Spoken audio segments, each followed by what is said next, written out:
Alright there guys, and welcome back to another video, and today we're going to be talking about The Last of Us Part 2 again. This is the first time I've spoken about the game since my honest thoughts video I did on it, not too long after I finished my Let's Play of the game.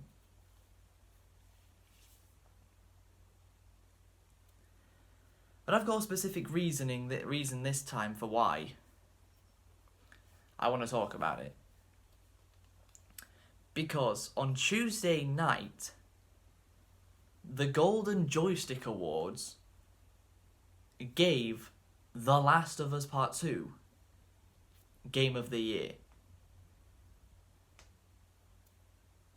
I ain't even kidding. How has The Last of Us Part 2 won Game of the Year?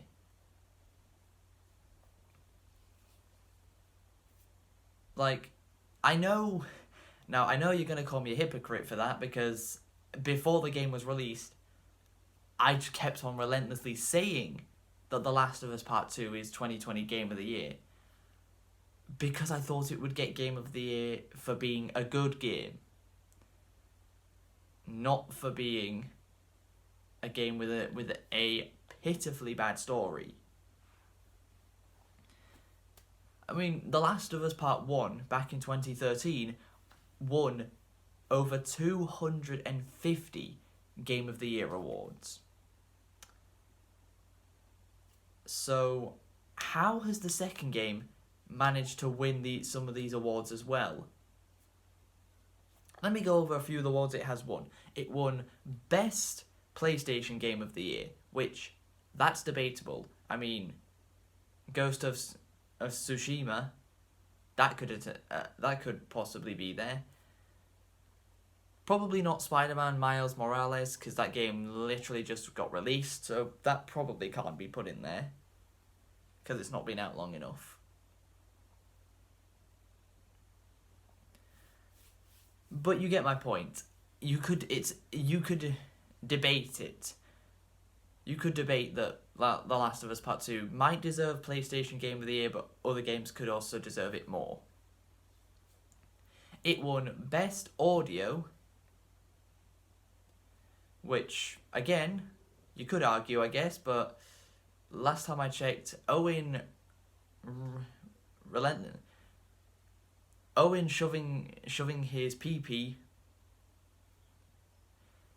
very fiercely into Abby's a-hole wasn't the kind of audio I was wanting to hear going in at any part of the game. But that's what we got. It won Best Visuals. That's fair enough. I mean, yeah, its graphics are the best any Naughty Dog game has ever had. So yeah, can't really argue with that. But the main one of why I'm even making this video is Best Storytelling. That's right, the Golden Joystick Awards have given The Last of Us Part 2 the Best Storytelling Award. How has The Last of Us Part 2 managed to win the #1 award it definitely does not deserve to win? It doesn't even deserve to be nominated for that category, Best Storytelling.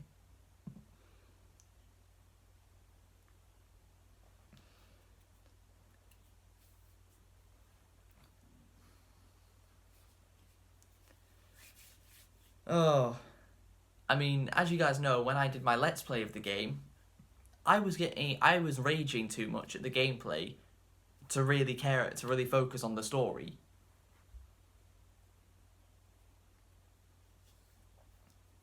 Like, the cutscenes and the story was a little bit of relief from getting killed over 50 times. I'm fairly certain I died over 50 times in the Let's Play. Well, they don't give you any statistics to tell you how many shots you fired, how many kills you've gotten, how many times you've died. That's not even in the game. It was in the first one, but yet it's not in the second one.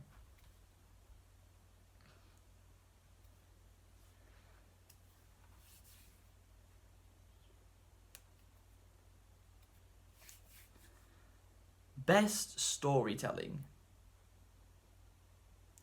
Let's kill off the character that our fans love the most within the first 2 hours of the game, and force you to play half the game as his killer. Where does that make any sense? That's not good storytelling. Again, I mean, I've said before, and many people have said it. If you put Abby's flashbacks at the start of the game, then people would probably have hated her less when she kills Joel than we actually did. But the fact that you didn't, but the fact that the story had Abby kill off Joel within the first 2 hours of the game, we still barely knew who she was. She was a new character that we just randomly started playing as. We didn't really know who she was or what group she was from. We didn't know anything about her. All we knew was her name. And she's already killed our beloved favourite character of the whole franchise.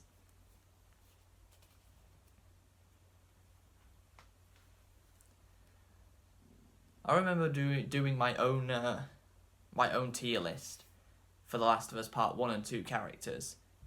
I had Joel, David, and Bill at the top in S tier, and I had Ellie in A tier.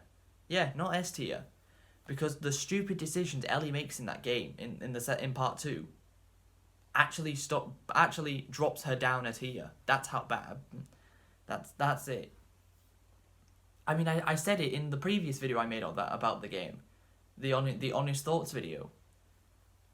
Joel and Ellie in The Last of Us Part 2 are mentally and emotionally weaker than they were in the first game, which makes no sense. Wouldn't they be mentally and emotionally stronger in the second game because they've spent literal years together?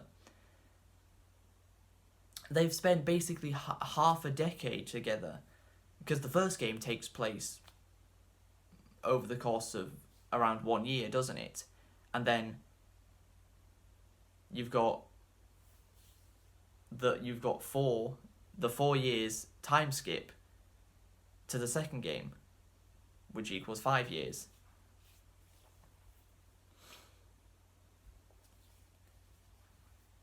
But yeah, changing how the character acts. The Last of Us Part 1. Joel literally did not trust Sam and Henry for the most of the time that they were together.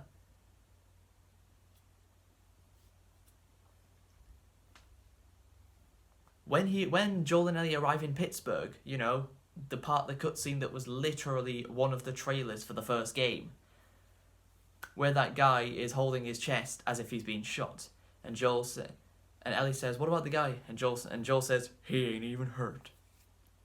Joel knows. Joel is smart about this thing. He knows. He's been on both sides. He's been on the side of the guy faking it and the side of what he was about to do and run him over.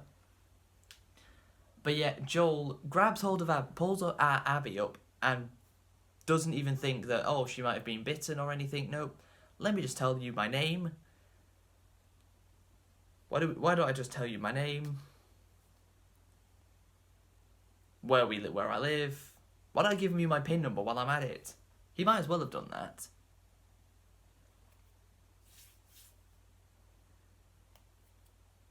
And then kill him off.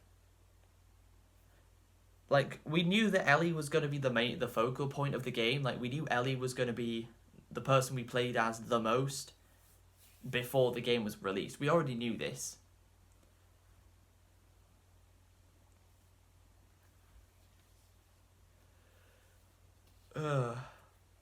So why? Just why did they think that, oh, why don't we have the person that killed Joel? Why don't we get the player to play as his killer for half the game? Why do we have, after we've had Ellie's journey from Joel's death to the final day of Seattle, And then we go to Abby's.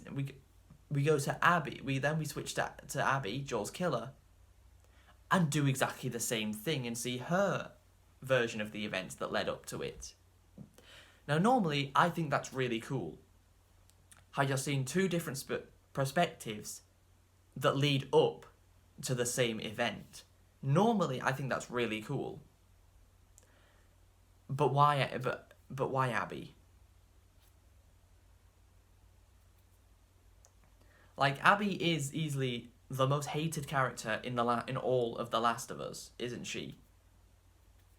I mean, if there ever was The Last of Us Part 3 and they tried to redeem Abby's character, I'm not sure how people would take that. Maybe you could try. I mean, one little idea I've heard for what someone has said what they think The Last of Us Part 3 should be like is have Abby and Ellie have to force themselves to team up, and Ellie basically sacrifice herself in the way that she was meant to at the end of the first game, but this time she actually does it.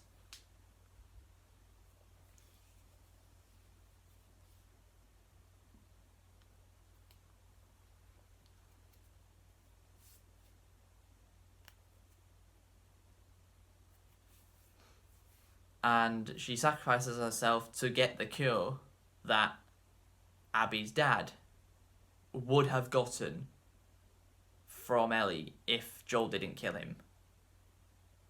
So basically, Abby carries out what her father would have done.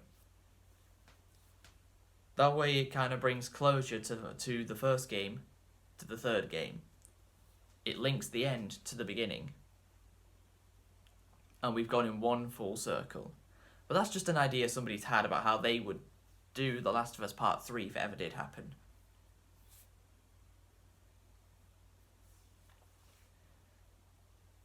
But yeah, best storytelling. Yes, let's have Ellie abandon everything she has gotten in her life. Dina who became her girlfriend, then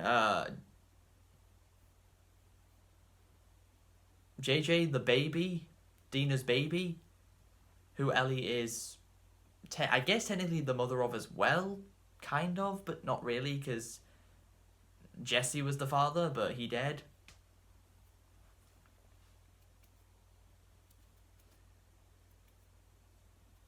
Also that, good storytelling needs good characters. Forcing people like Jesse and Abby onto the player just doesn't work. Like, think about it. Bill was never forced on us. We met him for one chapter, which was his town. That was it. We didn't see him again. I really wish we did, because Bill is the best character in the franchise. Or at least the best non-playable character in the franchise. Henry and Sam were not forced upon us. Tess was not forced upon us. These characters were not forced on us. They were just there they were there with us. Whereas Jesse was just forced on us. Dina can get a pass. She can get a pass.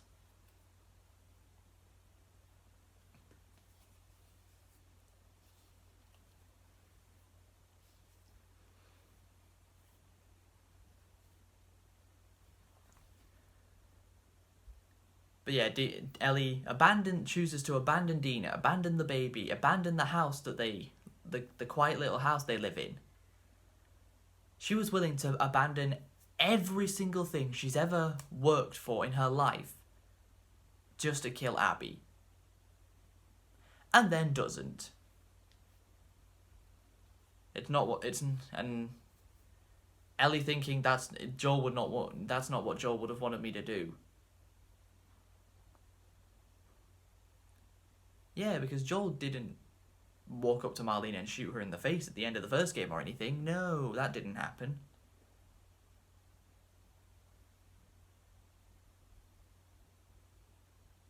Joel would have killed Abby if he had the chance. If Joel was in Ellie's pit situation, Joel would have killed her. And of course he would. But yeah, Ellie and Abby, of course, bites off 2 of Ellie's fingers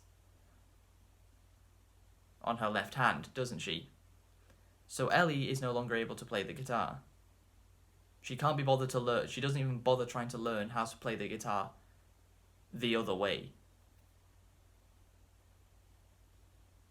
Instead of playing it like this, she doesn't even bother learning to do it like that.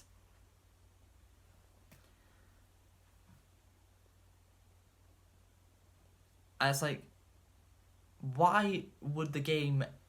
Why would Naughty Dog think it's a satisfying ending for Ellie to end up as the one thing she's always feared, which was being alone? Remember when she had that conversation with Sam just before Sam turned into an infected, where she said she has the fear of ending up alone, yet that's exactly what she causes upon herself. And she's content with it. She's content with something that she said her whole life she's been afraid of. Where is the good storytelling? I mean, most people have criticised this game for catering to the woke SJWs that get offended over everything, which I guess they kind of did. You know, they did in a little bit, in how every single important semi to important male character was killed off. Joel killed, Isaac killed, Manny killed, Owen killed, Jesse killed.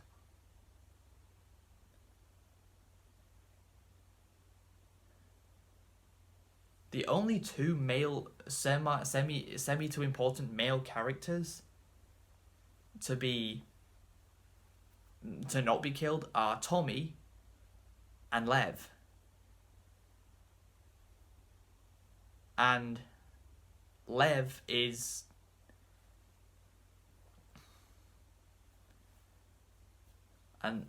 trans, isn't he? So he wasn't always a male, was he?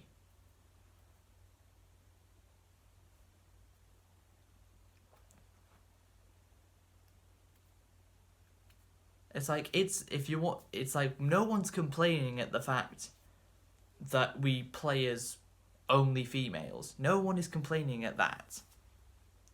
What they are complaining at is the fact that you're killing off every single important male character.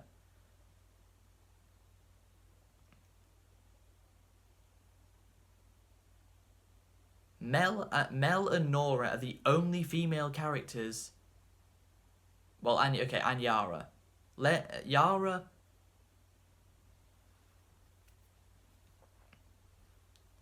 Yara, Nora, and Mel are the only female characters killed off.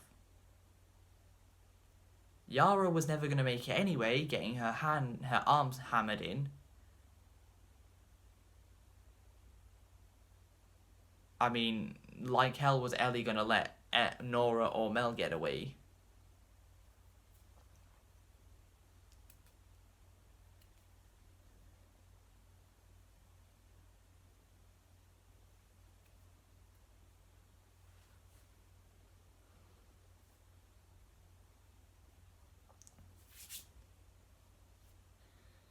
But yeah, that is gonna be the end of the video. The Last of Us Part 2 does not deserve to be nominated, does not deserve to win Game of the Year. especially for storytelling. That's probably the one category it doesn't even deserve to be nominated in. God, The Last of Us Part 2 story has been one of the most criticized things in games at all in 2020. Ever since before the game was released, the story was getting criticized. Because of the massive leaks, the story was getting criticized.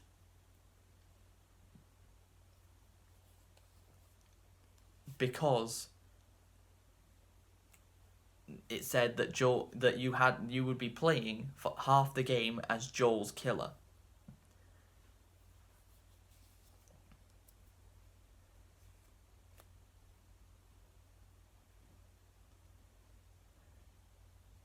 I get that what Naughty Dog were going for is the first game is about love and bonding, and the second game is about hate. I think they took that a little too literally, because everyone loved the first game and everybody hates the second game, so I think they kind of took that a little too literally.